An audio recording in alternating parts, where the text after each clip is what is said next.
my brothers and sisters. Welcome to Zion Hill Baptist Church. We're at 6175 Campbellton Road in the city of South Fulton near Atlanta, Georgia. I'm your servant, Aaron L. Parker. We certainly want to welcome you to this wonderful and glorious occasion where we are going to deal with some very, very important issues on today. But first of all, we ask that you would go with us to God in prayer. Eternal and gracious God, we are thankful for this day and for the many blessings that you have bestowed upon us. We're grateful, God, that you have been here with us to protect us, to guide us, to lead us, to strengthen us. Now, God, we pray that as we open up our minds and our hearts to information that might help us to live better in your world, we ask, oh God, that you would give us the wisdom to receive. Give us, oh God, the will to enact. We thank you. We praise you. We ask that you would bless those who will present on today. Give them clarity of mind as well as clearness of speech, that they, oh God, might convey to us very important information that will help us to live in this life. We thank you, we praise you, we honor you, and we do it in Jesus' name. Amen. Welcome, my brothers and sisters, and we're looking forward to a great morning.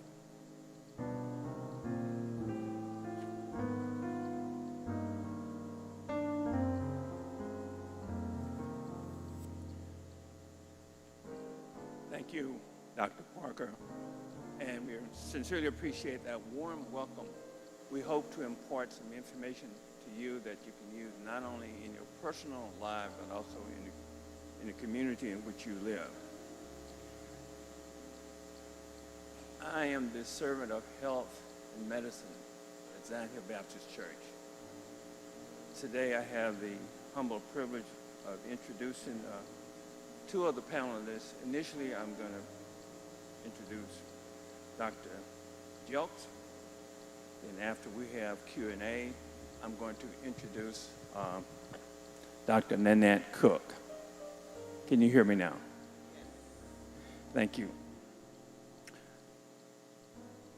We are so happy to have such experts to participate in this program that's done in collaboration with the Sisters in Sync at Zion Hill Baptist Church and the Zion Hill Health Ministry. Dr. Parker always tries to power surge to the next level.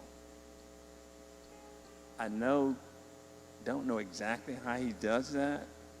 Whatever he's doing is coming from above, and he's making sure we get it here on our level. Our first speaker is Dr. Nataki Osmond-Jelks. She is an environmental and health sciences. She is assistant professor of environmental and health science at Spelman College. She's going to talk to us about our environment and cancer prevalence in the African American community. Without further ado, let us hear from Dr. Jelks.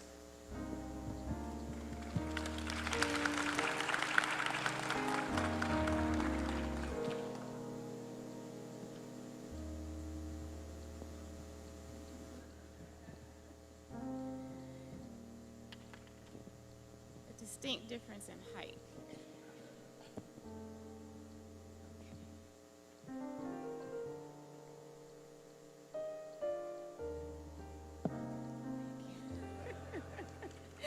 Thank you so much.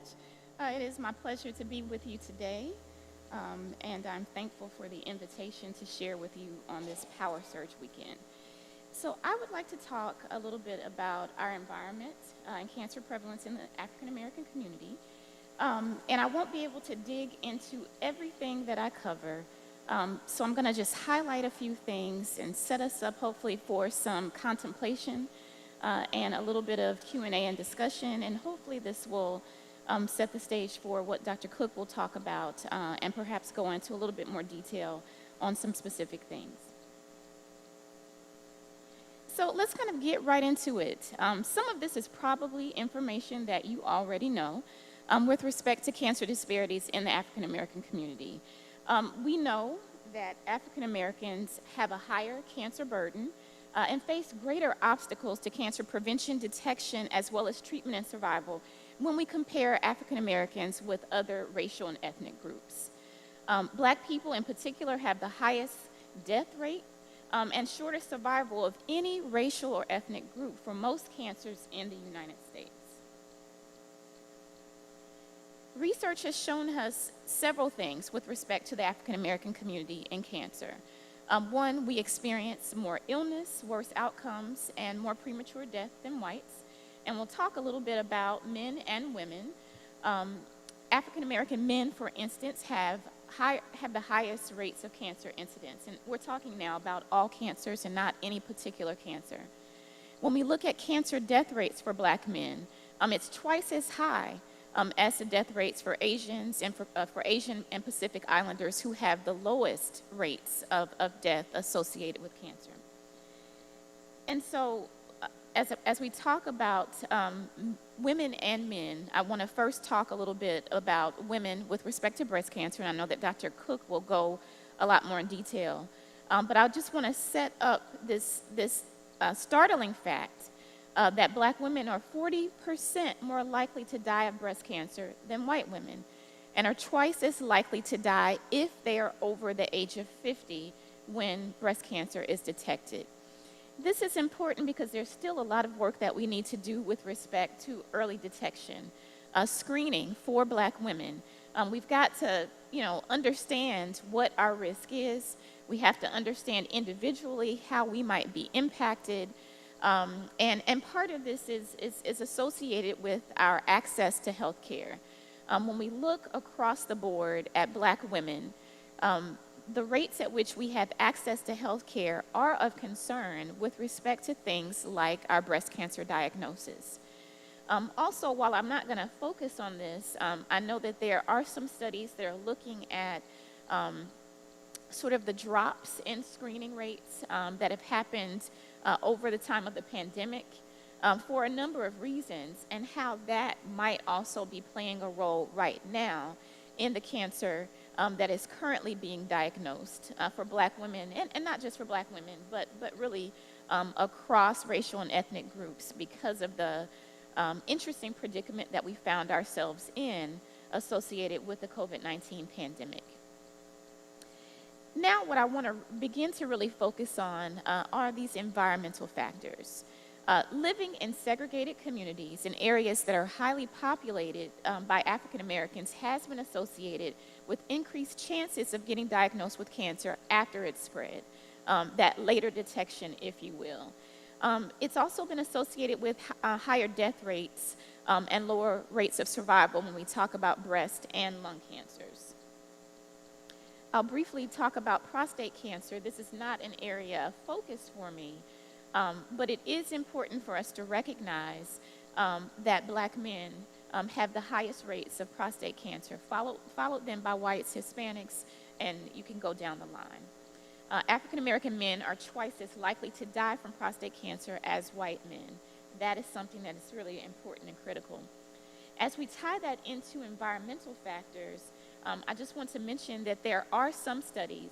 I don't have a sense that there are a lot of these studies just yet. This seems to be an area that is understudied, but some studies are indicating an increased risk of prostate cancer in men who have been exposed to certain chemicals.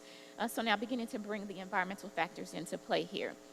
So two occupations in particular have been identified in some of the studies that have already been published. Firefighters, who are regularly exposed to combustion byproducts, and then farmers who are exposed to agricultural chemicals. Chemicals are in our everyday environment. They are all around us. But when we have the opportunity to try to reduce our exposure to chemicals, where we have the ability to control things, that is really important. So as we begin to talk more about these environmental factors, it's important for us to recognize that where we live, where we work, and where we play all matters. Where we spend our time matters quite a bit. And so from my vantage point as an environmental health scientist, I am most concerned with place, the communities that we live in, the environments that we work in, where our children play, even where we worship, where our churches are located is very important. It's important to also recognize that not all places were created equal. There are communities of opportunity, places where you have things like parks, sidewalks, grocery stores, where you have, high quality schools, good public transportation, etc. These are things that help to promote health. The factors in our everyday environments that sometimes we don't even think about play a huge role in our health status. We also have communities that have lots of fast food restaurants, liquor stores, limited or unsafe parks, maybe a lack of green spaces, poor performing schools, increased pollution and toxic waste sites or proximity to those toxic waste sites and facilities, and perhaps limited public transportation. These are all factors in our environment, structural factors, if you will, that contribute to poor health status. When we think about a wide range of chronic disease states, from obesity to cancer, asthma, infant mortality, etc., these are the things that, these are the types of factors that influence those diseases. Oftentimes we think about behavioral factors. We think about what we eat, what's in our diets. We think about whether or not we're getting enough exercise. And these things also are contributing to some of these chronic disease states, but there are also these factors in our environment that we've got to be concerned about. Exhibit A, in terms of these factors. So this is probably a little bit difficult for you to see. But what I'll just explain to you, what's on the left side of the screen is an article written by a colleague of mine that talks about the communities in which we live, and it's called Separate and Unequal. And it's talking specifically about exposure to air pollution in urban areas. This study looked at a number of urban communities across the country and found that where you have African American communities or where the populations in these urban locations are highly segregated, that the African American communities are the places where you have the most exposure to air toxics and pollution that impact health and that impact cancer risk and rates in particular. And so while this study has been conducted across the country, we especially find that this is the case in the South. The South has this legacy of unequal protection. We can go down the line from voting rights to the attack on our civil and human rights. We can, look at the fact that a lot of the southern states, a lot of the red states, if you will, don't have adequate access to things like Medicaid. And so why would the environment be any different? And in fact, it is not. Now, this is my Exhibit A. From my personal experience, I grew up for a part of my adolescence in Baton Rouge, Louisiana. And between Baton Rouge and New Orleans is an 85-mile stretch that many people call Cancer Alley. There are over 135 or so chemical companies, petrochemical companies, and other pollution-generating facilities in this area, and some of the highest rates of cancers, birth defects, and miscarriages in the United States. And while some would say, oh, it's the high-fat diets that people consume, it's the fact that people might drink and smoke in this area, what we also know is that these environmental factors are a key contributor to the health outcomes that we see in this area. And in most cases, when we talk about this residential segregation, we look a lot at lower income communities. But I grew up in a middle-class neighborhood, but we were still not immune. In fact, we were less than a mile away from this pollution-generating facility that you see on your screen right here. And it's not just in Louisiana, it's in Alabama, it's in our entire Black Belt region. This is a photo from Plant Vogel here in the state of Georgia, where communities around this plant have been dealing with cancer, lots of respiratory illnesses, and a wide range of chronic health conditions. And so as we think about the South and the Black Belt region, I call it the dirty South in terms of the proliferation of environmental factors that are impacting our health in a negative way. Also, really prevalent in the South and across the country are the enduring effects of redlining. a policy that was implemented in the 1930s in the United States. And essentially, areas that were redlined really created the basis for where investments have been made and where they've not been made. Historically, redlining, was about, the underwriting of loans for homeowners. And if you lived in one of these redline communities, then you were less likely to get a loan to be able to purchase a house. These were also the places where the unwanted environmental uses were put, the landfills, the factories. All of those things were put in these redline areas, which line up racially. The areas that were redlined had higher populations of African American and other people of color. And today, we still see areas that were historically redlined being those same places where African Americans and other communities of color live. And unfortunately, these are also still the places where we see environmental factors that are impacting health in a negative way. These are some charts from an article that was published just last year that looked at about 108 cities across the country. Atlanta was one of them. And they found in their analysis that this historic redlining, those areas that were traditionally redlined, and we can think about, inner city Atlanta, we can think about the west side of Atlanta, parts of southwest Atlanta, et cetera. These are the places where present day we're seeing air pollution disparities. People are being exposed to more air pollution, which again lead to these chronic conditions. I'll mention just briefly plastics because I understand that the Planet Preservers here at Zion Hill have pitched the plastic campaign or initiative. And so depending on where you live, work, or play, you might be exposed to plastics. And in fact, we're all exposed to plastics on an everyday basis. So outside of what might be in our communities, think about just the food and beverage containers that we use, some of the disposable products that we use. Many of them are made of plastic, and plastic is made of chemicals. Research suggests that plastics can leach chemicals if they are scratched or if they're heated. So think about things like when you warm up your food in plastic containers. I would advise that you not do that because the chemicals in those plastics now are leaching into your food.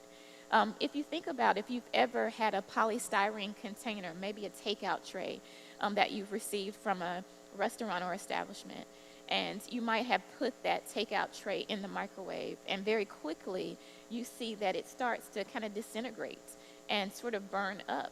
Again, those plastics or the chemicals in that material are now leaching into your food. When I had an infant, I was careful to use glass bottles instead of plastic baby bottles. Usually, women who have children who have infants might heat up those bottles. Again, as you heat that plastic, the chemicals are leaching. And so, again, just wanted to share a couple of things that might be helpful as we think about the things that we do have some control over. When we think about not only the human bodies, we have to think about our ecosystems. And so here, I just present to you or share some of the plastics pollution that we find in some of our waterways here in the Atlanta area.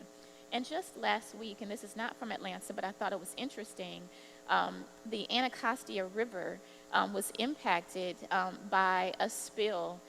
There was a train accident, and so there were a number of thousands of plastic pellets that were dumped into the Anacostia River, which is in Washington, D.C. And now this river, there's concern about this because of the contamination for time to come. The river is now being impacted by the chemicals in those small plastic pellets. And while they are working to remove the pellets, that contamination will remain and will have to be remediated in some way.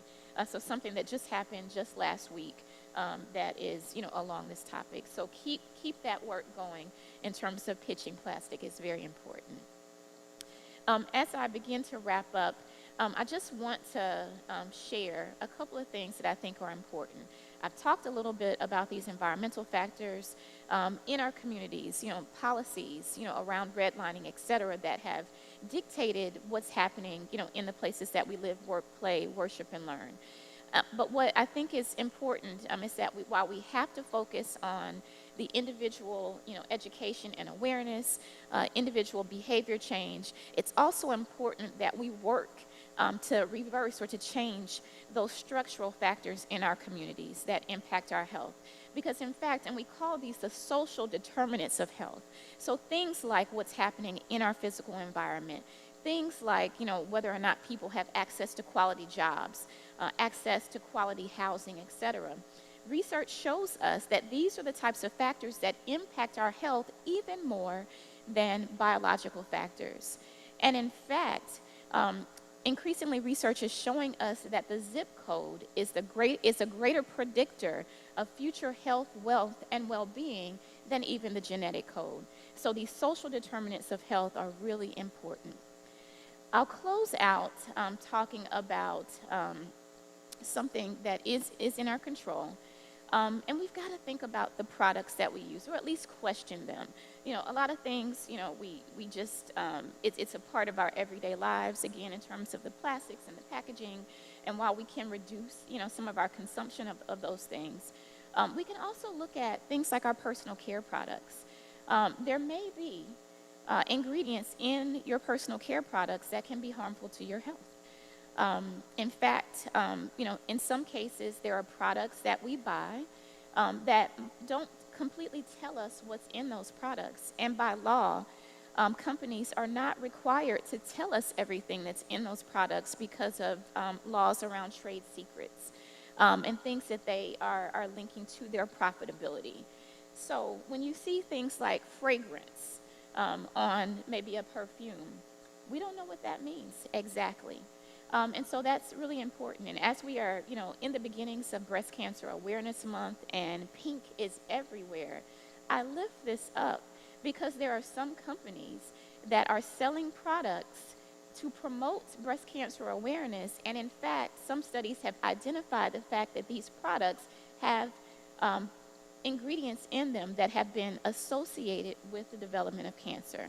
So something that's really important for us to know and to understand.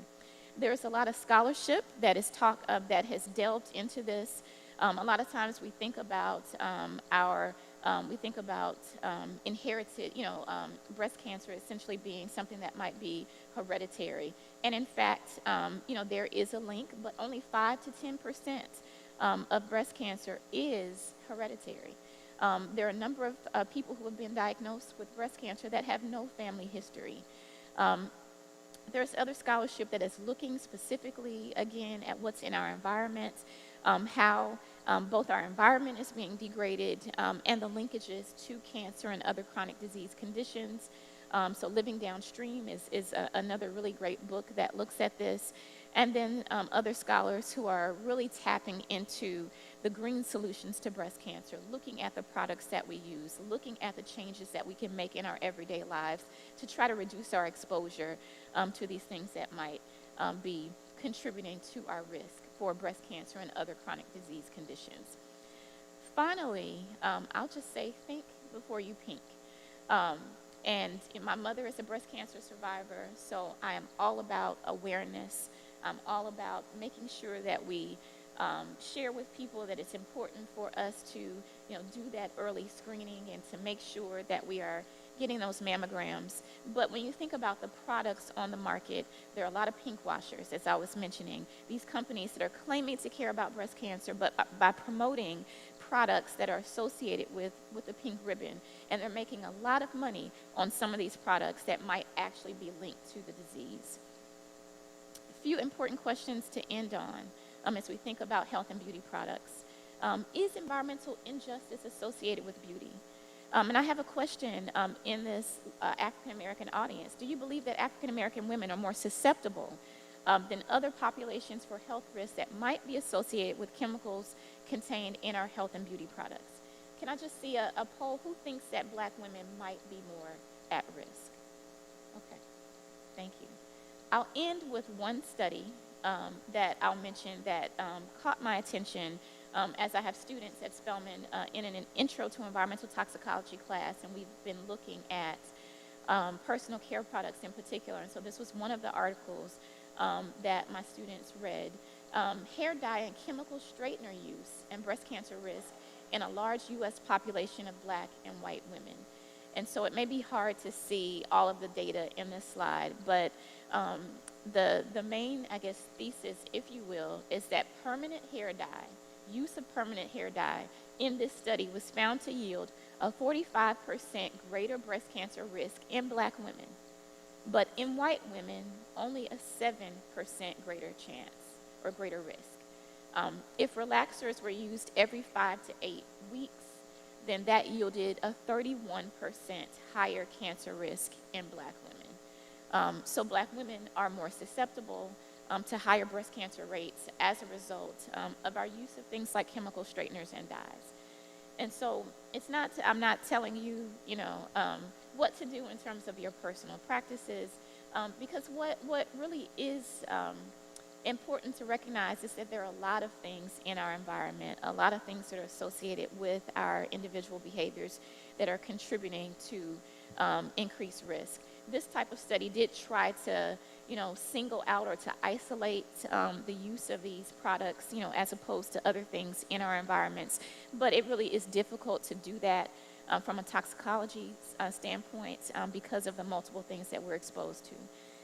But I think if we can raise some of that awareness and just do whatever we can to live a little bit more lightly on the planet, in doing so, that will help not only the planet, but it will help us in terms of our health and well-being. So thank you so much for listening to me, and I look forward to any questions.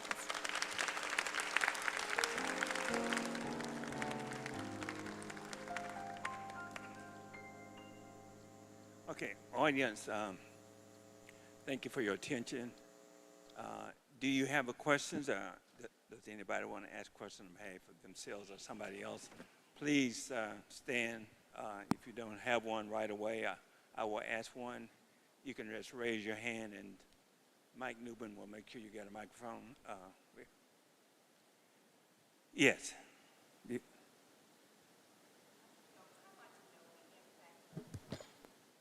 bottles use water a lot in the plastic containers.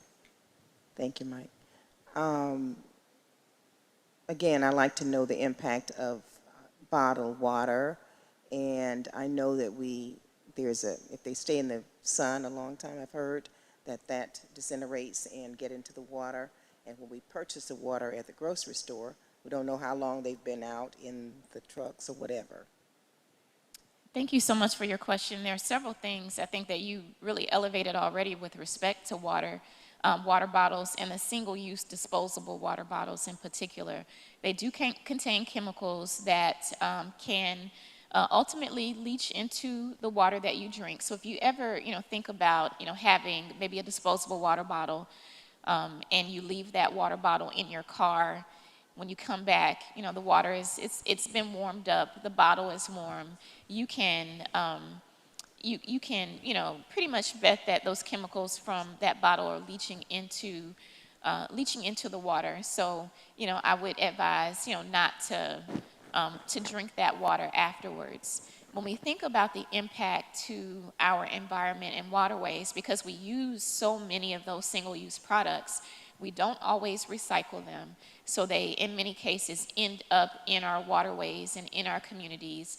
And over time, the sun also will kind of bake them, if you will, and those chemicals begin to, the bottles begin to break down and to disintegrate, and those chemicals then end up in our local waterways.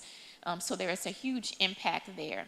The other thing that I want to just raise a call to your attention is that the bottled water industry is not highly regulated.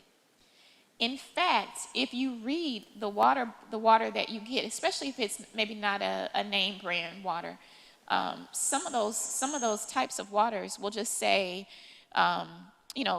packaged or sourced from a municipal source or something like that. I'm not getting the wording exactly right, but what that means is that a municipal source means it was tap water that they put into a bottle, put a label on it, and sold it because we have this perception that that water is safer and better than the water that we can get out of our taps.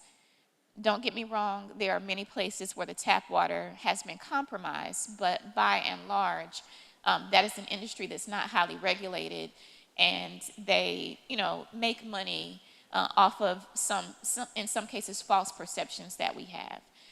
But, long story short, there's a huge impact, especially to our environment with respect to the use of those, single-use plastics, and there could be impacts, in terms of human health as well. Yes, who's?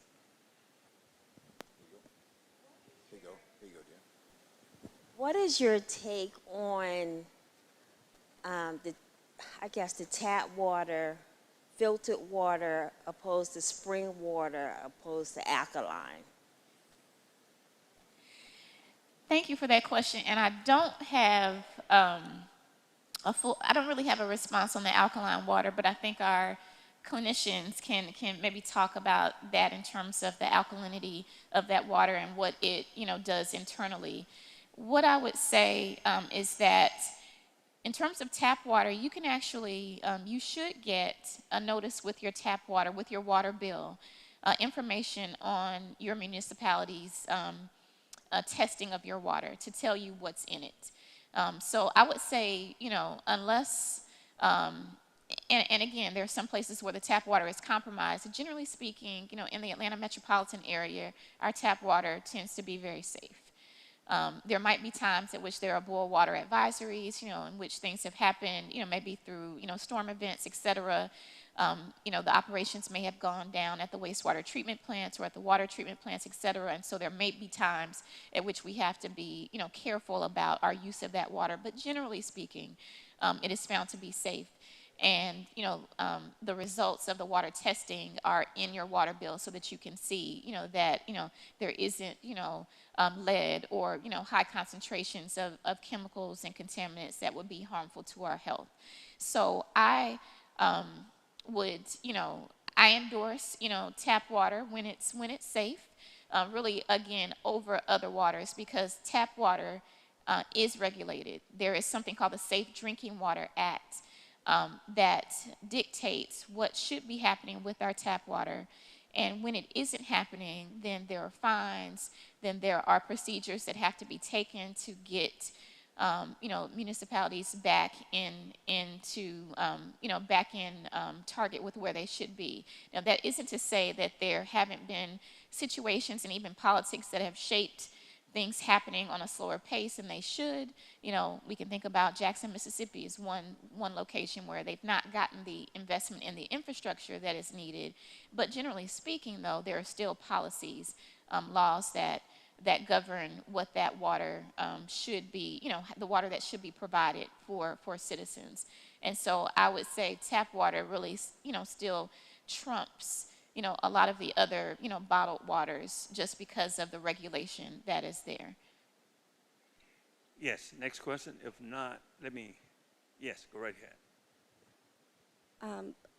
Can you tell me how are the cancer cells flushed out of our system? Is it only through the lymphatic system, or does it get stuck there? How does that work? So that is a really good question, and I want to lean on my clinicians to talk specifically about that, if you can, Dr. Cook. I'm sorry, can you repeat the question? Isn't the cancer cells supposed to get flushed out of our bodies at a certain rate, like our lymphatic systems? How does that work in order for us, because we're going to be exposed to chemicals, but our body's supposed to be able to flush them out? And in what system of our body does it do that, and how? So we are exposed to toxins, and we're exposed to different chemicals that can alter the genetic DNA. But we have reparative capabilities, right? And so our DNA is able to repair itself. If you have an imbalance for a variety of reasons, and so if the exposure to the toxins overcomes the ability of the reparative system, then that's going to put you at risk. The other thing that's going to play a role, too, is the status of our immune system as well, in terms of the ability of our different cells, such as our white blood cells, again, the different proteins or enzymes that are designed to help repair those cells, because cells are constantly replicating. And so part of the concept of flushing those cells out is repairing those cells. So they're just different factors. Hopefully that answered your question, but there are different factors that are going to impact the effect that the toxins that we're exposed to will have on our cells and the cancer load. Thank you. Next question. Oh, I have a quick question for Dr. Jones. You know, when we say food, we use aluminum. Can you comment just briefly on the effects of aluminum on our health? So, what I will say is that, and I'm trying to use my words, there's so much of what we use that, impact our health. And so, aluminum, I haven't looked at that as much from a food perspective. I can say something maybe about like the Teflon products that we might use, the nonstick products. Those have been linked to different, health conditions. So if you're using, things like the nonstick surface skillets, et cetera, and you start to see sort of a crack in that covering, in that film, it's a good time to retire, that piece. What I have looked at with respect to aluminum-related products has been more in our personal care products, like our deodorants, et cetera. And so there has been some linkage found in a number of studies with the consumption of those products or the use of, things like these deodorants that have aluminum in them to things like dementia and Alzheimer's disease. And so when you think about the skin being, the biggest reservoir that we have, right, on our bodies, and you think about how you basically are rubbing the deodorant, under your arms, it's getting into your lymph nodes, et cetera. There is this, direct, travel, if you will, in terms of those products being able to get, get into the interior, of your body, kind of crossing what we call the human envelope. So things like aluminum in our personal care products has been associated. I'm not as well versed on maybe cancer there, but definitely with disorders like dementia, Alzheimer's disease, et cetera. So, looking for alternatives that may not have the aluminum products in it. And that aluminum it's kind of in the antiperspirants, basically. So that's something that I will lift up. Thank you. Next question. Yes, good morning, and thank you for that presentation. My question, what is the effect of fluoride in water, or should it be there, should it not be there? That's been an ongoing discussion. This is an ongoing debate with respect to fluoride. So I think the irony with respect to the debate is that the addition of fluoride in water has been seen from a public health standpoint to be a huge public health victory in terms of, that fluoride, reducing, incidence of cavities and things like that. More recently, there has been a lot of debate on whether or not this was a good way to go, and whether or not communities should be able to sort of select into whether or not fluoride is in the water because of its association, in some studies with cancer and other chronic disease conditions. And so I sit on a National Environmental Justice Advisory Council for the U.S. Environmental Protection Agency. And every time we have a public meeting and there's public comment, we have people who bring up that fluoride issue. What I can say is that it's one of the issues that, at least right now, EPA as a regulating agency is not willing to touch, in part because of the fact that there are studies on both sides, some that are showing that there is, a benefit, and others that are showing that perhaps there is a problem, and so they haven't fully reconciled, which sort of outweighs the other. But thank you for that, because, that's something that we're all impacted by. Yes. Yes, we have a question from a YouTube viewer. They would like to know, can the effects of toxins on our bodies be reversed, and how long does it take? So that's one of those questions that I will also just lean on my clinicians to answer.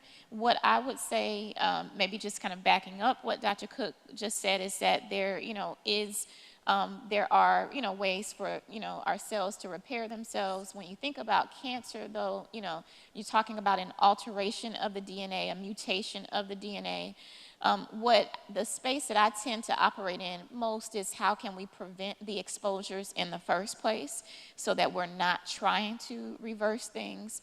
But because we are impacted by a number of chemicals and other factors, then we've also got to be concerned with, what avenues there are to try to reverse, if you will, the effects, as you were just saying. So I don't know if you want to say anything else about that, Dr. Cook. Yes, and so this relates to the question somewhat earlier, and our bodies do have certain genes. An example is a tumor suppressor gene that we all have. And so, again, we're exposed to these cancer-producing products or different toxins, but our bodies are equipped with a mechanism to help override some of the changes that those are causing in our body, excuse me. And so there is the ability for our body to help counter some of that negative effect that these toxins will have on our genes. It's just at times there is an overload. Either there's too much exposure to the toxin, either our tumor suppressor genes aren't working as effectively. There are different immunological issues too that will have an impact on our bodies being able to repair and overcome some of that burden. Yes, sir. Yes, I understand that the United States is genetically engineering a lot of our foods. Are those genetic engineering foods cause cancer? Thank you so much for that question Would you repeat that and make sure they hear that? Okay, if I got it correctly, the United States, or he said, I understand that the United States, or in the United States, let me say it that way, there's a lot of genetically modified food or modified organisms in our food, and do they cause cancer? There are still a number of studies that I think are being conducted to understand the health effects associated with our consumption of genetically modified organisms. The jury seems to still be out. There are definitely, some researchers who, are finding some links, and I'm not well versed on whether it's cancer in particular or other, other chronic disease conditions that we, should be concerned about. But the jury is still out. They are allowed to be in our foods. And so they are not, highly regulated at this point.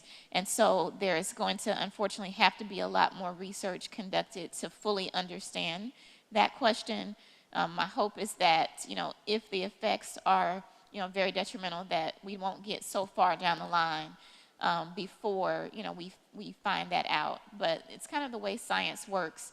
You have to have a number of studies, you have to have things that have been replicated, you have to show it, over and over again, and not one study is going to be, the study that we pick and say, because of this one study, we know that there's a higher association, between cancer and the consumption of genetically modified foods, but that research is underway. But from what I understand, other countries are not even buying our foods. There are a lot of countries. There are imports coming in our country. And are they properly?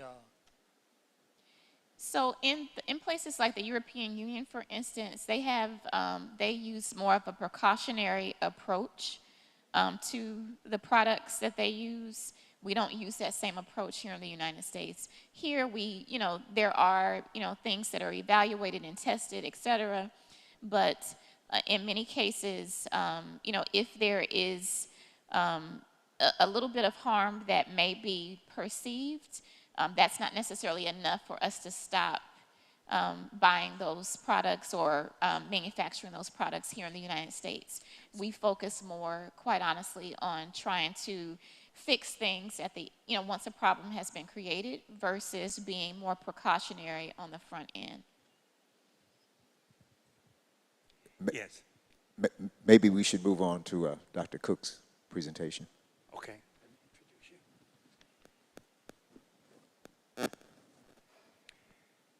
Thank you, Dr. Jelk, for that spirited Q&A response, and thank you, audience. Our next speaker is Dr. Nanette Cook.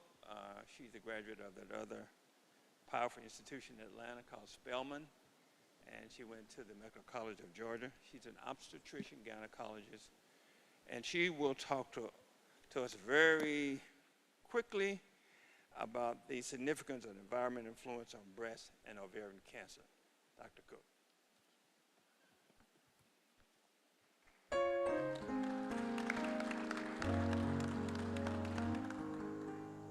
Thank you, Zion Hill family, for having me here once again. Thank you, Pastor Parker and First Lady Sheila Parker, Sis Ministry and the Health Ministry.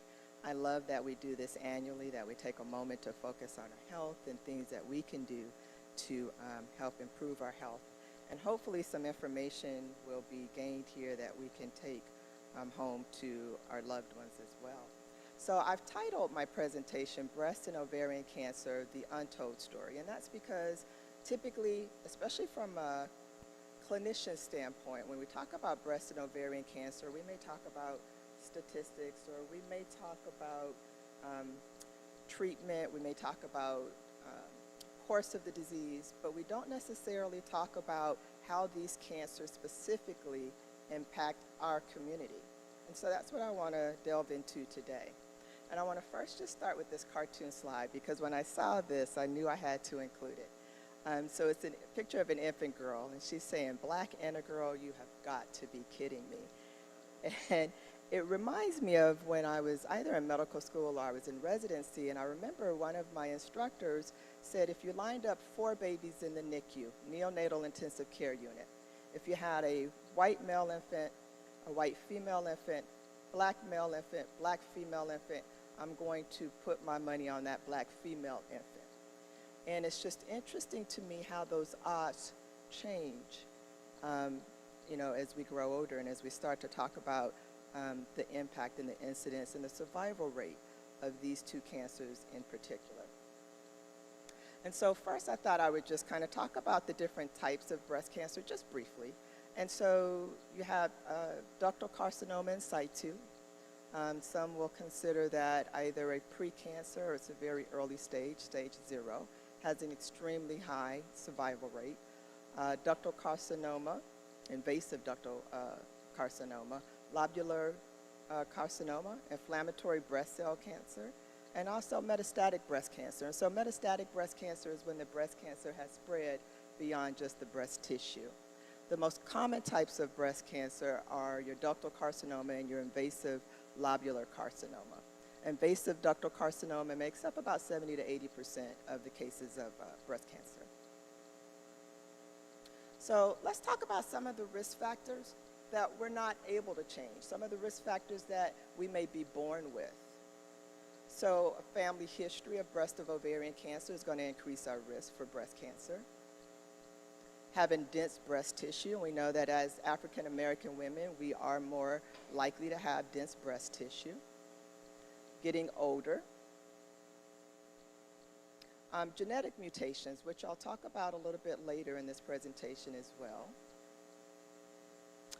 Starting our menstrual cycles at an earlier age, which is considered early menarche. And again, young black females tend to enter menarche at an earlier age as well. And then late menopause. So the average age of menopause is 51 to 52, so an age beyond that would be considered late menopause. Now, I want to be a little more empowering. What are some of the things that we can do to change our risk for breast cancer? One is obesity, and it's going to seem like this is an overriding theme throughout my presentation, and it is. And one of the reasons for that is because obesity has become a pandemic, not just across America, but particularly in our communities. Physical inactivity. Alcohol consumption. So there was one study that showed that if women have 1 drink a night, it can increase their risk for breast cancer by anywhere from 7 to 10%. If you have 3 to 5 drinks per night, it can increase your risk for breast cancer by up to 20%. Also, combination hormone therapy for menopause. Not all hormone therapy is bad. I am a proponent for hormone therapy in the right patient. But when we talk about combination hormone therapy, that's a combination of estrogen and progesterone. So for any woman who has not had a hysterectomy, who still has her uterus, if she is going to be on hormone therapy, she's going to need a combination.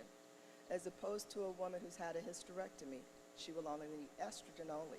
So the interesting thing about a study found that we know combination hormone therapy can increase your risk for breast cancer. Estrogen alone therapy may actually decrease your risk for breast cancer. At the very least, we know estrogen alone therapy does not increase your risk for developing breast cancer. Do have to be careful. I do always warn my patients, while estrogen alone may not increase your risk for breast cancer, if you develop breast cancer, because unfortunately you were going to develop breast cancer, it can stimulate the breast cancer to grow quickly. Long-term use of oral contraceptives. We didn't know this early on, but now there are some studies that show that being on birth control pills for a long period of time may also increase your risk for breast cancer as well.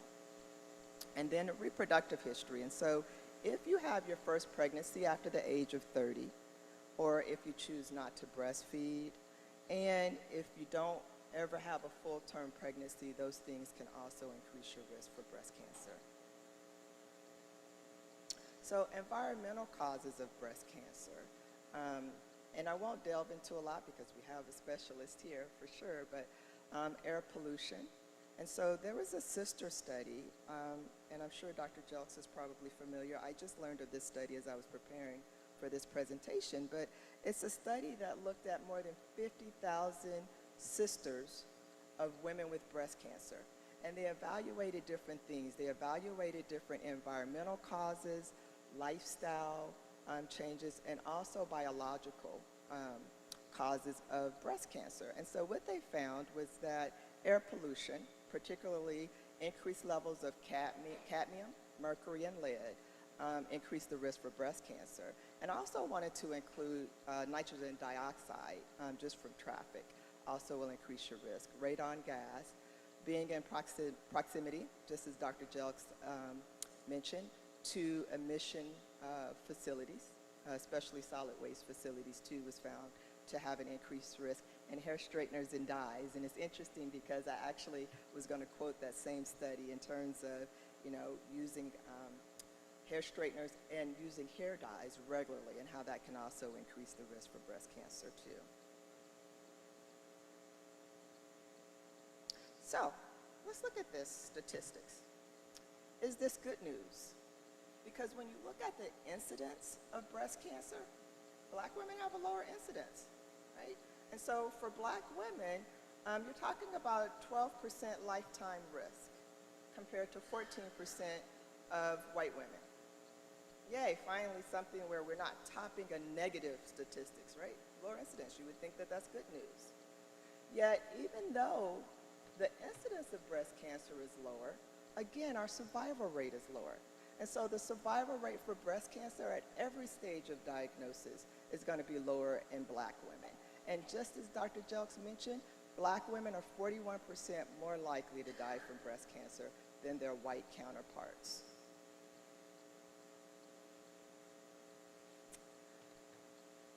The black population is the third largest racial ethnic group in the United States. Not the top, not the second. We're the third largest racial group. Yet, we're more likely to die from cancers and live the shortest time after diagnosis compared to any other racial or ethnic group. So, what are some of the reasons? What explains this? Well, one is that there are fewer cases that are diagnosed at an earlier stage. So we know there are earlier diagnosis, the improved survival rate. That's logical. Higher prevalence of obesity and other health-related issues as well. Lack of access to high-quality care, extremely important. And then there are a couple of other factors that can contribute to. There is a higher incidence of inflammatory breast cancer, which tends to be a lot more aggressive in black women. And then there's a higher number of triple-negative breast cancer. And I'm sure most of us have heard that term, triple-negative. And so triple-negative means that the receptors on those cells that would respond to treatment targeted against estrogen, progesterone, and HER2. So they're estrogen receptor negative, progesterone receptor negative, and HER2 negative. And the reason that's important is because that then prevents the ability to use targeted treatment against those cells. And black women are twice as likely to be diagnosed with triple-negative breast cancer, and then 30% more likely to die from those. And part of the reason is just because there's a lower rate of surgery and chemotherapy in those groups as well. So only a small fraction of racial differences in cancer can be attributed to genetic differences. Exactly what Dr. Jelks told us, right? It's only a small number of genetic mutations or hereditary component that contributes to the differences in breast cancer and breast cancer incidence. So if that is the case, then what is the main reason? The main cause for health disparities is inadequate health insurance. And I wanted to include this quote that you see. African Americans are overrepresented in areas that have not expanded Medicaid. We can thank our governor for that as well, right? Because Georgia is one of the states that refused to expand Medicaid. And so that's going to limit that access to care. That means that when we're presenting at later stages. And it's also going to impact the type of treatment that's offered to us as well. But we know how to fight. We fight like a girl. And so let's talk about some of the ways to be preventative, to try to help prevent breast cancer. So one is to keep our weight in check. Another one is to be physically active, and that always sounds like such a general term that people throw around. You need to exercise more. What does that look like? And so there is a study that shows even 50 minutes of exercise 3 times a week not only helps to improve our general health care, but also helps to prevent cancer. And also including 2 days of strength training. And again, that's not limited just to breast cancer, but in terms of decreasing our risk for other health conditions as well. Eating our fruits and vegetables. Limit alcohol, like I had mentioned before, and not smoking. And then when we talk about eating fruits and vegetables, there are some studies that show that Mediterranean diet, so a diet that's high in olive oil and nuts and vegetables also has been shown to help reduce the risk of breast cancer as well. And so earlier I talked about breastfeeding, the importance of breastfeeding. I mentioned that long-term use of, hopefully you guys can hear me, okay. I also mentioned long-term use of birth control pills can increase the risk, so limiting that somewhat, and there are different birth control options. Also, we talked about hormone therapy and just being careful. Vitamin D supplementation. And so I remember during COVID epidemic, one of the recommendations was to increase the intake of vitamin D. And so when it comes to breast cancer, there's also some evidence that vitamin D supplementation can help reduce that risk as well. And then there was a study that showed that drinking green or black tea at least 5 days a week was shown to reduce the risk of breast cancer.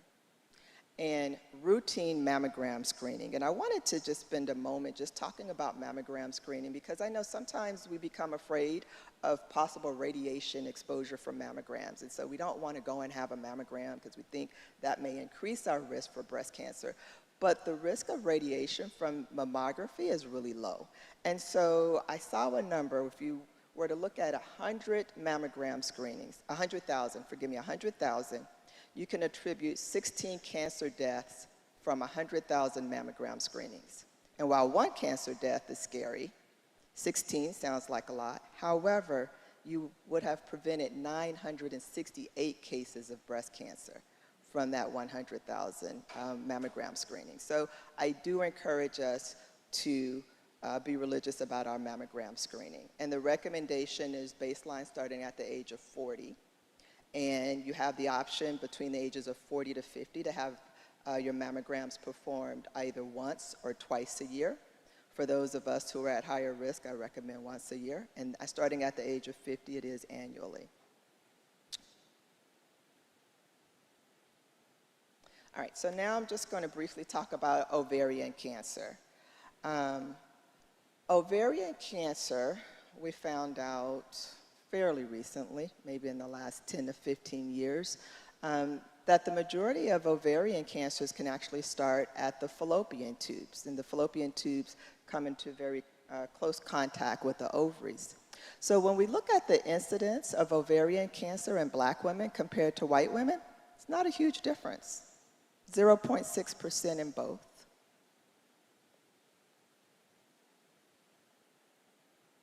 Yet, when we talk about the survival rate, between 1975 and 2016, the 5-year relative survival rate for ovarian cancer, it improved for white women.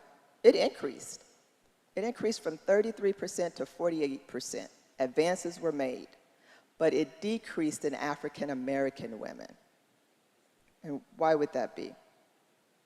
So part of that goes back to the delay in treatment, also later stages of diagnosis, but also early discontinuation of treatment too, which we can talk about later.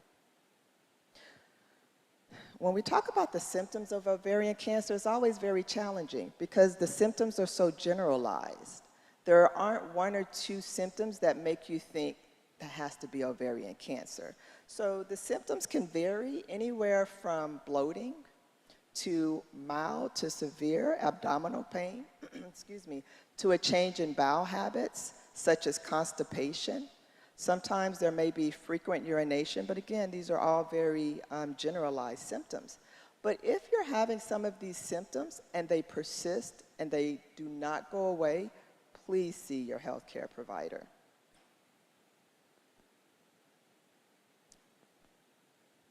So let's talk about some of the risk factors now. Being over the age of 50, obesity, like I said, tends to be a recurring theme. Late childbearing, taking hormones for menopause may actually increase the risk for ovarian cancer, which is interesting because birth control pills actually have a protective effect.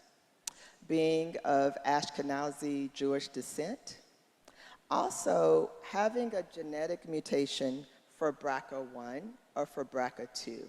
And African Americans are a little bit more likely to have mutations in the BRCA2.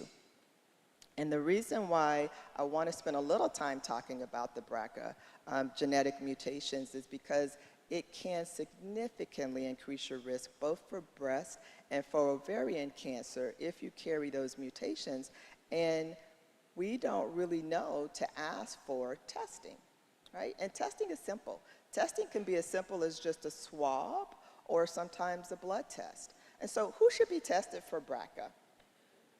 If you or a family member has a history of breast cancer that was diagnosed at the age of 50 or younger, if there is a family history of triple-negative breast cancer, as I mentioned before, in anyone that's 60 or younger, if there is a history of ovarian cancer at any age, if there is a family history of male breast cancer, then that is also a risk. If you have multiple family members with breast or ovarian cancer, then that is also another indication to be tested. So at my office, we actually have just a little QR code that we'll have patients scan, because it can be as simple as that. And then it takes you to this questionnaire, and once you complete the questionnaire, then it lets you know if you're a candidate to be tested. So it's just a conversation you can have with your provider, and just ask your physician or your healthcare provider, do you think I'm a candidate for genetic screening? Because it's not also just for BRCA. It also can test genetic mutations that may increase your risk for various other types of cancer, such as colon cancer or pancreatic cancer. So I do think that's an important conversation to have as well. And then environmental factors that are associated with ovarian cancer. I think a lot of us are probably familiar with the Association of Talc because there was a big publicity, and also you see commercials still to this day asking if you ever use Johnson & Johnson baby powder. So there is an association between talc and ovarian cancer, pesticides, and then herbicides as well. So treatment for ovarian cancer, of course, the long-term survival is going to depend on the stage that it was discovered. There's not a good screening tool for ovarian cancer, and I really wish there was. And so a lot of you guys may be familiar with CA-125. CA-125 is not a good test to screen for ovarian cancer. It is used once a person is diagnosed with ovarian cancer because then we can follow it to see if the treatment is working or if there's been some recurrence. Treatment is going to depend on the stage. Treatment is typically going to be surgical, and it's going to look like a hysterectomy with the ovaries, of course, being removed, and also chemotherapy is another treatment. So prevention of ovarian cancer, again, reduction in weight becomes important. Getting regular pelvic exams. And so the recommendations for pap smear screening has changed, and I always try to make it a point with patients to emphasize there's a difference between a pap smear and your annual exam. And we've used those terms synonymously, so it gets so confusing now when we're told that we don't have to have a pap smear every year. The pap smear is simply to screen for cervical cancer when we get cells from the cervix. The annual exam includes much more than that. Part of that annual exam should be a pelvic exam, and that's when we're feeling for any changes or any growths in the pelvic area. And so having those regularly may help to reduce the risk as well. We know that, as I mentioned before, being on birth control pills can be protective, so it can help to reduce the risk of ovarian cancer by 30 to 50%. Know your family history, and also, as I mentioned before, consider having screening for the BRCA gene. And so this slide just mentions only a small fraction, again, of the racial differences in cancer can be attributed to genetic differences, but I included the quote that was made by a senior researcher with the American Cancer Society that says future research should not only explore the influence of systemic racism on health, but also develop mechanisms to reverse the course. And some of those recommendations included, which I thought were interesting and some maybe a little novel, we know we need to increase the diversity in clinical trials. And there's already been a push to do that. And you know, we can understand the hesitancy in our community and our race to participate in different clinical trials. But there is a necessity to do that because there are different medications, different regimens that will affect us differently than it does some of the other racial groups. Provider education, and this is what I thought was interesting because, you know, we all know money talks, but health system financial incentives for the provision of equitable care across cancer continuum. And it's sad that you would have to introduce some type of incentive, but again, we know that that does work. And so just looking at different type of innovations, different type of approaches to help reduce some of the health disparities is critical. And I just end with this slide because we are not designed to be the statistics. We are queens. There are certain things that are within our power to change, and being mindful of those and encouraging and uplifting each other in doing that is extremely important. And that concludes my presentation. Thank you for your attention.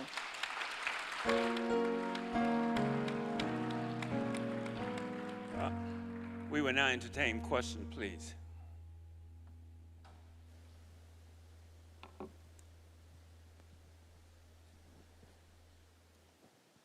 Yes, thank you, doctor. Women over 70, is it, I know you said something about not necessarily a pap smear, but should a woman over 70 still get an annual exam? GYN exam? Absolutely. And so one of the national guidelines is that you can stop performing pap smears after the age of 65.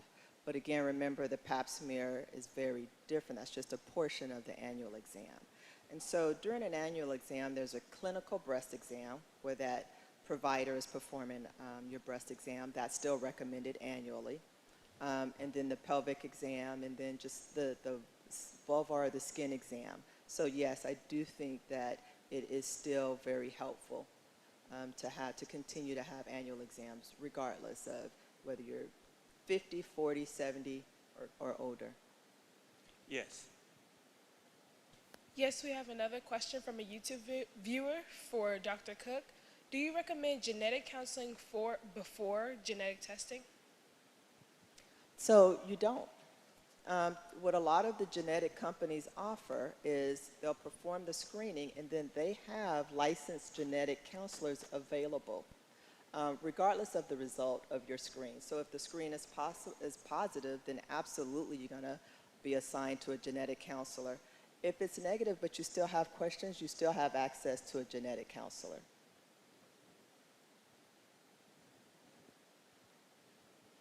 Yes, we have another question from a YouTube viewer for Dr. Jelks. Can you explain the link between climate change and pollution? Thank you for that question. In terms of the link between climate change and pollution, basically there are types of pollution that are driving climate change. So if we think about air pollution, it's just one of those things. Because of the increase in carbon dioxide in our atmosphere as a result of human activities, you know, driving our cars, turning on our lights. There are lots of things that we do on an everyday basis that are increasing the concentration of carbon dioxide as one pollutant in our atmosphere. And so that is the main pollutant that is most associated with climate change. So there really is a direct impact on the pollution that we put into the atmosphere and the occurrence of climate change. Yes. This question is for Dr. Cook. Can you explain the issue with breast density and the ability to detect breast cancer? Yes, very good question. So unfortunately, the accuracy of mammography decreases with dense breast tissue. And one of the recommendations is to either include a breast ultrasound or even a breast MRI. The pushback, of course, comes from the insurance company and the coverage. But yeah, there is a recognized deficiency in mammography prediction and accuracy in dense breast tissue.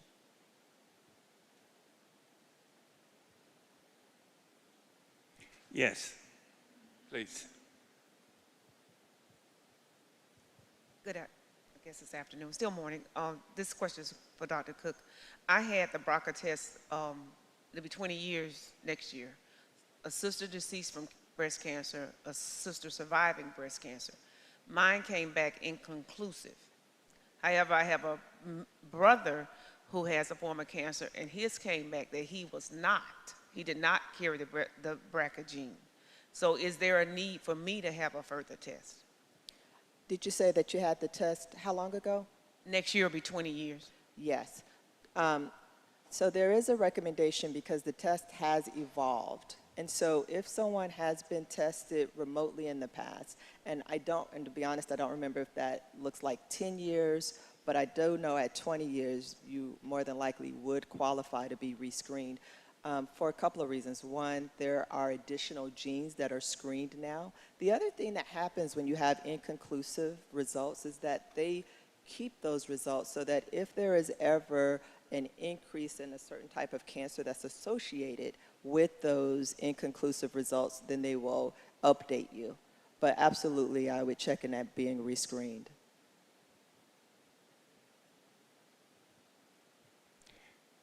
Could you comment on the role of nutrition in the possible development of breast and ovarian cancer? I would love to. So one of the things that first comes to mind is just our intake of sugar, because sugar has been associated with a variety of different types of cancer, and breast cancer is one of those things. Also, in one of the slides, I mentioned that there was a study that showed that the Mediterranean diet helped to reduce our risk as well. There's some thought that perhaps a plant-based diet may also decrease your risk. Some of the studies are a little inconclusive, but what I would say that there is more consistency and more agreement upon would be the sugar, and I have seen more than one article mention the benefit of the Mediterranean diet as well. Is there another question? Otherwise, I'll push one in. Dr. Jelk. Yes.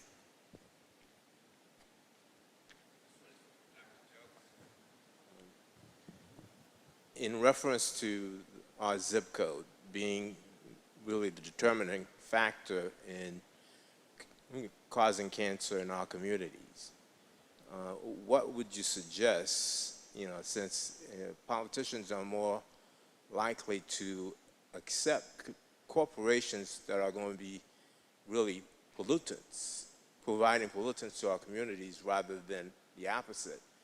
How do we stop the cancer in our communities, since your presentation said that cancer from solid waste dumps, as well as, I live in South Fulton, city of South Fulton. We have all these, warehouses, the trucks, and all that. So how do you stop that, from happening?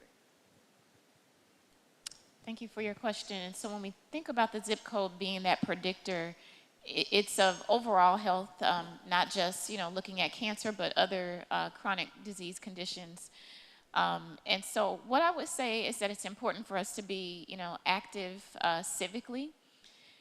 In fact, for South Fulton, while this doesn't help the things that were already in place, several years ago, I worked with Fulton County Commissioner Emma Darnell, who is deceased now, but she worked to get a policy put in place that would require any new facilities coming into at that time, the unincorporated parts of Fulton County. So now I guess South Fulton is out because it's incorporated. But basically, if there were new facilities or new warehouses or what have you that wanted to locate within those borders, then the policy says that we have to conduct an analysis of what's already in this community, what might already be impacting the health of this population, and if there is too much already in place, then the county has the ability to refuse that new facility because of the cumulative effect that it could have on the health of the people. So I say all that to say being politically active is important. Listening to what's happening in terms of, zoning, zoning policies and, the new facilities that might want to come into your community, et cetera. If we're active politically, we can begin to address some of those things. Another question? Give us some sense, both of you, if you like, about the importance of the social determinants of health. I think both of you alluded to that during your presentation.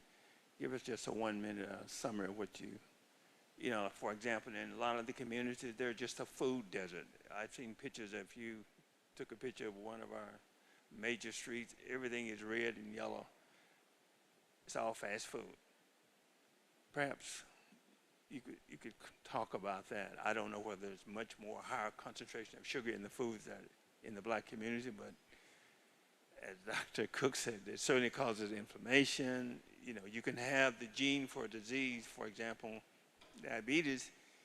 If you don't consume all of the sugar and develop all the inflammation, type 2 is reversible. So please, both of you can come in on that if you don't mind. Sure, I would love to comment on that because I think that a lot of times the picture is painted that we don't want to go to the doctor.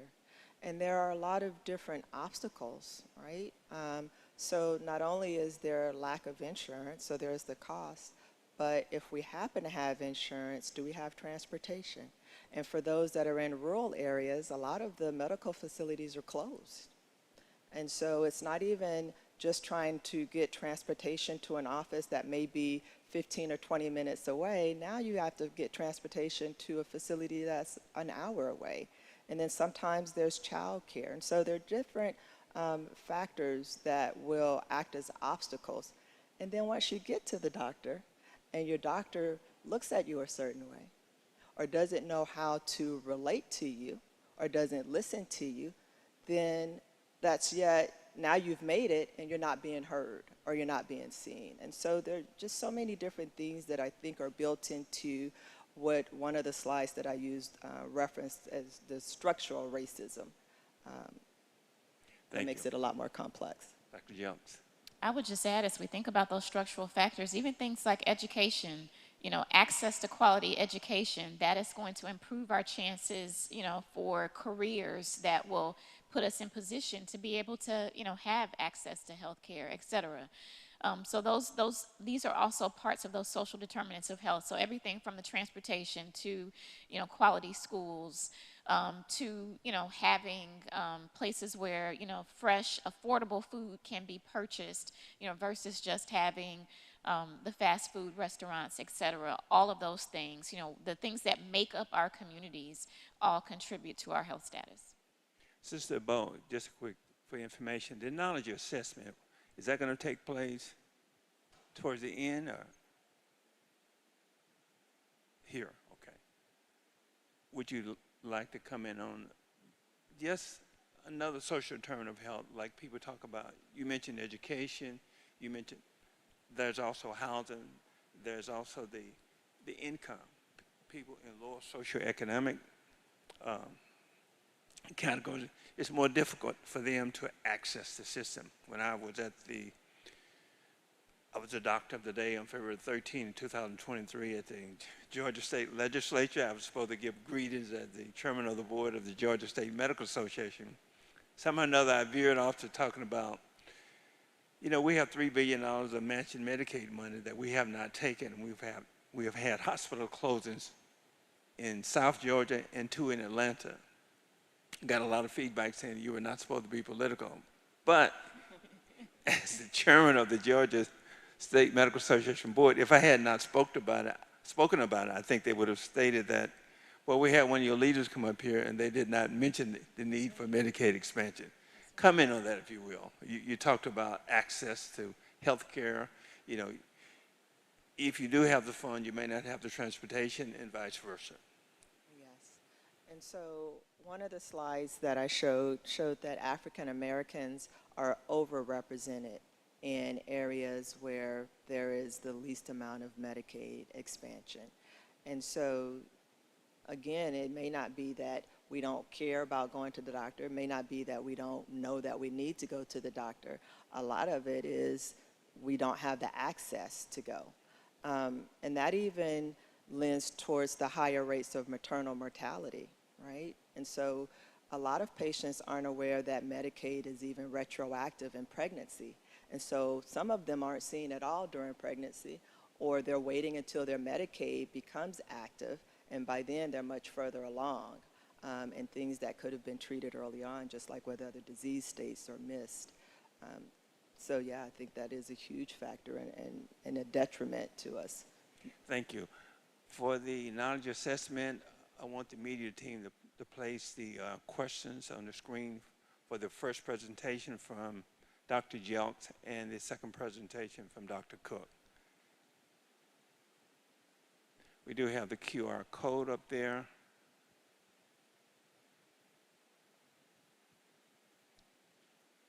If you don't mind, I'd like to get Dr. Jelks. I've recently heard something about the appearance of dollar stores. So when we talk about racism, the appearance of dollar stores in our communities and how the dollar stores actually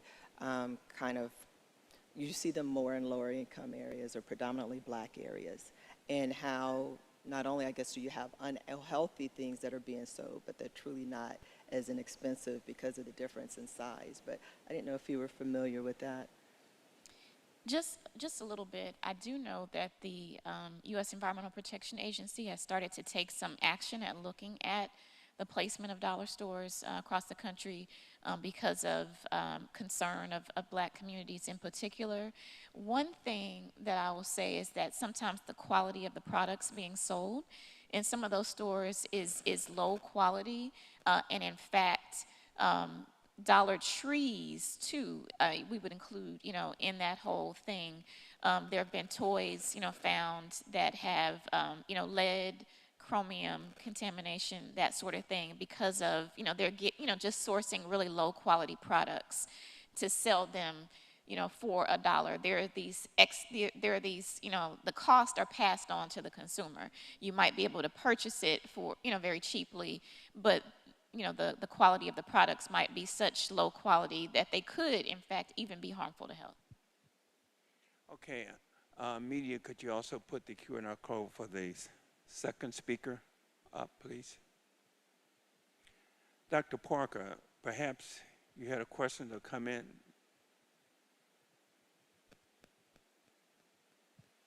Certainly, I think they have me on the schedule to close out. And as soon as we finish this, I will make my comments. Thank you. Are there any other questions from the audience? Yes.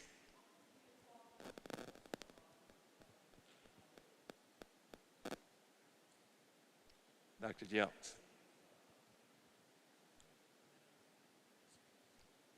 It's that's a good question. I don't feel like I have the complete answer, but definitely being engaged is a part of it.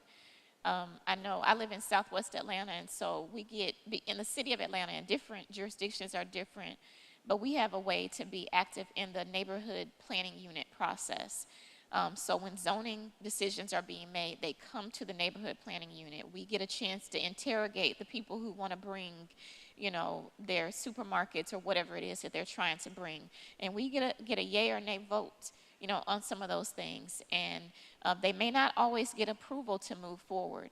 So that's one of the ways that we have to be, you know, really vigilant in terms of being engaged with those things. And we have to, you know, be able to show, you know, that need. Of course, there are lots of places, you know, where there is a huge need. And so, you know, making sure that our elected officials are very in tune to what those needs are and are speaking on behalf of us to advocate for those things is really important. That's not the only piece of it. It comes with sustained action over time. But, you know, really being a part of the political process in our communities is going to be, is very key in terms of what we can control. Yes. My question is for Dr. Cook. You mentioned sugar as being one of the affecting factors. Now, would like pastas, like starchy foods, fall into that same category since it breaks down in the body as sugar? Is that the same type? So it can have a similar impact. Definitely your refined sugars are going to have a larger impact, but things that will stimulate your pancreas to make more insulin, and insulin can be inflammatory at times, and we know that a lot of the different disease states can start at the inflammatory state. So in answer to your question, I would think your refined sugars would definitely top the list, but things that can turn into sugars that are easily broken down and that quickly will raise your blood sugar level. So it could be some of your starchy items could also have a similar impact. Yes. Dr. Cook, one of your overriding message was about obesity. Can you speak to us about carbs and obesity? Because we know the sugar contributes, but then we have the carbs as well. Yes. So, you know, there's a lot of controversy in terms of what's the best diet. And should you do an Atkins-based diet, or should you do a low-fat diet? And I recently saw some information that there's not one prescribed diet. What I can say about carbohydrates, again, it goes back to eating something that your body does not have to work to break down. So if you're eating an apple, for instance, we know that there's natural sugar in apples, but there's also a lot of fiber.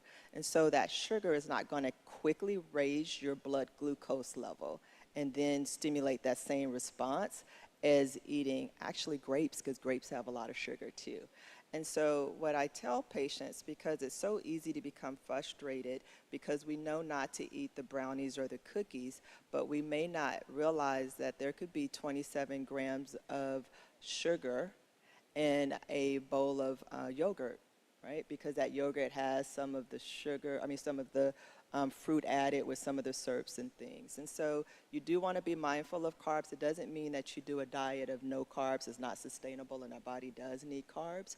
You just want one that's going to have a higher fiber content, and one that's not as likely to turn quickly into sugar, be processed into sugar. And the recommended amount of carbohydrates partly is going to depend on your activity level. And so for some of my patients, when they're attempting to lose weight, I'll tell them that your overall goal is going to look like anything from 60 to 100 grams of carbs, and that adds up quickly. You know, I share the example for my coffee. I do half milk and half coffee. I get probably about 15 grams of carbs just with my coffee. And so it does add up quickly. You just want to be mindful of the carb load and the different foods you eat.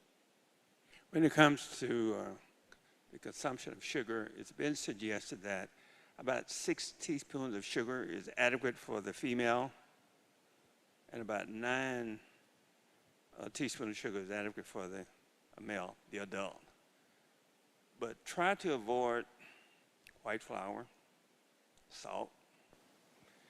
The recommended amount of carbohydrates is about 265 grams a day. So how much more should you be doing with what we're recommending? More than we're doing right now. How much weight should we lose? More than we've already lost. How much exercise? We need more than we're doing right now. Alzheimer's disease is now being called diabetes number 3. So the exercise activities that we have going on around the church, the vegetarian diet that we make sometimes that we may not think we don't do it like we used to do it, is more healthy for you than all the fried stuff that we have. But we have special occasions. You can mix it in like we do from time to time. But I think one of the models that we are creating in this community is that we're creating the awareness of the things that you need to do to maintain good health. Well, some may say, well, I don't want to be so earthly bound that I'm no heavenly good, or vice versa. But at least while you're still here, you want to do the best that you can. You know, you want to exercise, you want to walk, you want to think wholesome thoughts. All of this plays into your mindset about what you think about. You know, if you're here right now and say, you know, I don't care what they have said, Dunkin' Donuts, here I come. I'm just being facetious, but right now, think about all the things that they have stated, and they're making a point. How much of this can we do to improve our own health? Yes. I'd like to hear some parting comments from each one of you. Yes, question. Hi, this is for Dr. Jeltz. I worked as a parapro for 24 years in the schools. And can you hear me? Okay. I worked in the schools for 24 years as a parapro. And I noticed that our schools, we not only help the parents with Medicare, getting their information and everything, but we also had to be the advocate for those students. I've seen the increase of asthma and other things that happen because of the area where the school is located. It's not that we're low performing, it's because of where we are and what we're having to deal with within that community. And I also live within that community where I've also developed asthma because of what's going on within the community. And trying to be the advocate, care for, and be the advocate for the students that I work for, it gets difficult. And to see students, little babies from 5 years old on in elementary, having breathing attacks, it makes me upset, and to know that we are already redlined before I was even born. And to try to push and fight and work and get our kids educated to the level where they need to be. Some of these parents are working 2 and 3 jobs just to survive. And they don't know what to apply for, or what to get for their child. And the schools are the ones that are helping them. We have the programs, we have the social workers, we have all of that. And for people to say low performing schools, it's not just that we're low performing, we got a whole lot that's going on. Now that I have moved to another district, we're in the same thing where we got all these factories and all this other stuff that's coming up around these schools. Our kids have nowhere to play. We're thankful that we have a playground, but the environment around them, there's sometimes they can't go out because someone is burning something and they can't breathe. So it's just, and I hear what you're saying, go out and advocate and push and be political and everything, but when you are working 6 classes a day like I do, because I'm the art teacher, then you're working after school, before school with your students, and then trying to be in the arena to fight for your students so they can just breathe in their neighborhood. And everybody else is saying, well, you need to do this, we need to do this. Educators are pushed to the rink already. We've got to be not only the educator, we got to be the nurturer, we got to be mom, dad, we're combing hair, we're sometimes bathing and brushing teeth. So it's just, we're up to here. So what else can we do to help our kids breathe? Because now I can't breathe. I'm walking around with inhalers and stuff because I can't breathe. That's a good question. Dr. Jelks. You want me to, because that is, that's a different kind of question. Maybe not a question for physicians. I'm hearing exactly your frustration and your concern. And there are so many concerns that are exactly like that in our community. There is no quick and easy answer. That's the truth. The truth is that there is no quick and easy answer. We have to solicit other persons. If you are already taxed, if those in your school are already taxed, then we solicit other persons to come and join us. That means we have to tell our story and tell it effectively as you have told it here today. But take this opportunity to tell your story. Every chance you get, tell your story.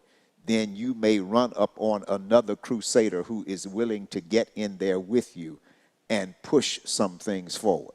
Like I said, there's no quick and easy answer. It is a prolonged, because these are systemic problems. They are not isolated problems.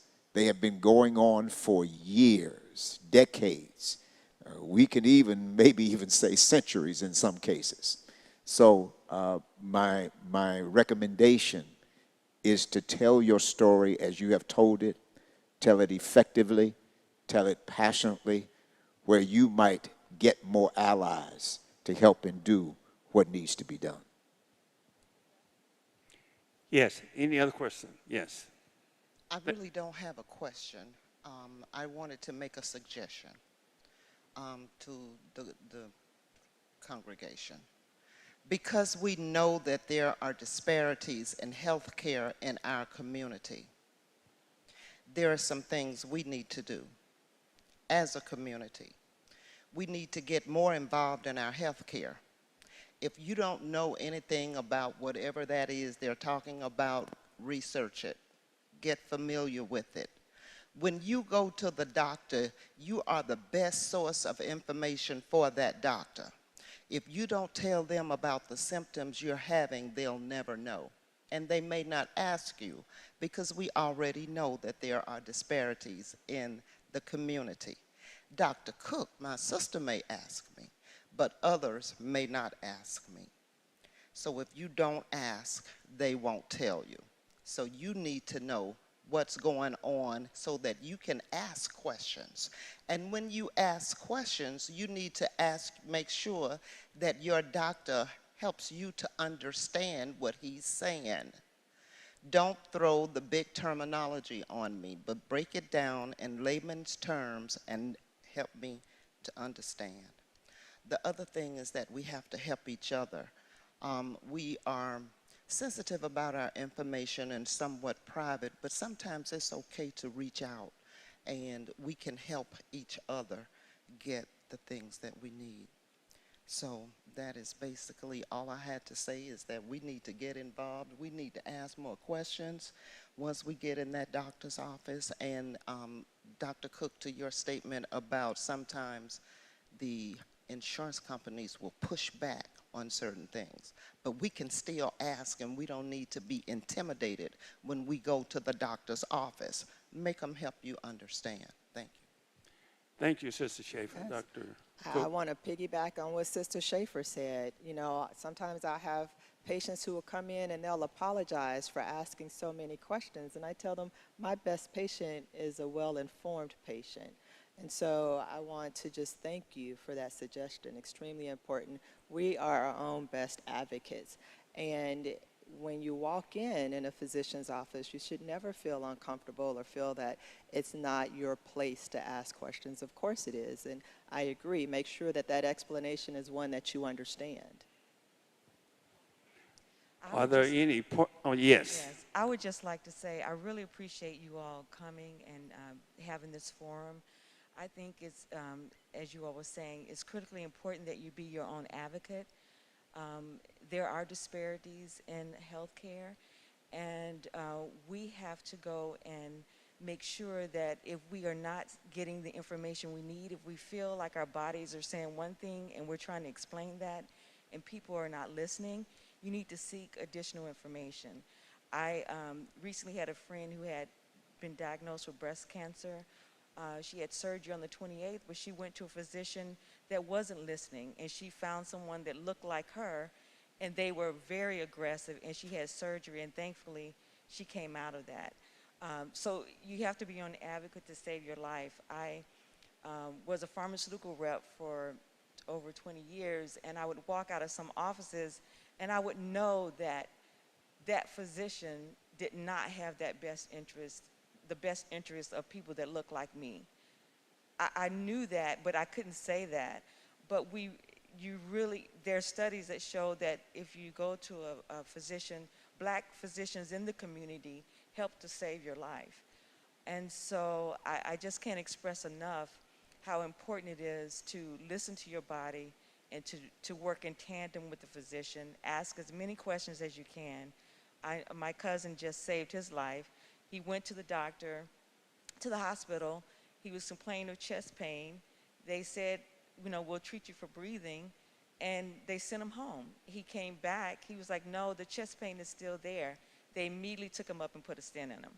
So we have to, if we know something's wrong, just continue to seek information and find the answers. So I thank you all for this forum. The more information we can get, the better off we are. And if we could share it with others, that's critically important. Thank you so much. If there are no further questions, let's give this panel a great.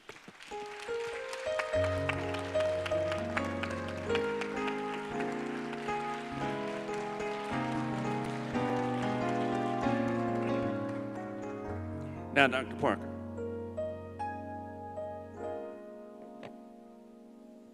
Again, thank you so very, very much. I know we've already given Dr. Jelks and Dr. Cook a wonderful hand, but let's give them another one for their individual presentations. Absolutely, positively wonderful. Wonderful presentations. Let us also thank Dr. Wilkes for serving as moderator on today. And we certainly thank the Assist Ministry for bringing us this kind of extraordinarily informative presentation. As I was listening to the presentation, I started thinking that this is not just an information session. This is actually the gospel, because it's good news. It's good news that we can learn more about our health and our environment. It's good news that there are some things that we can actually do about it. It's good news that we can live a more abundant life That's good news. And good news is worth spreading. So spread the good news. Go out and tell someone what you have learned today so that they too can experience the benefit of the wonderful presentations we have had on today. Thank you so very much, all who have shared and been a part of this. Let us stand now for our dismissal.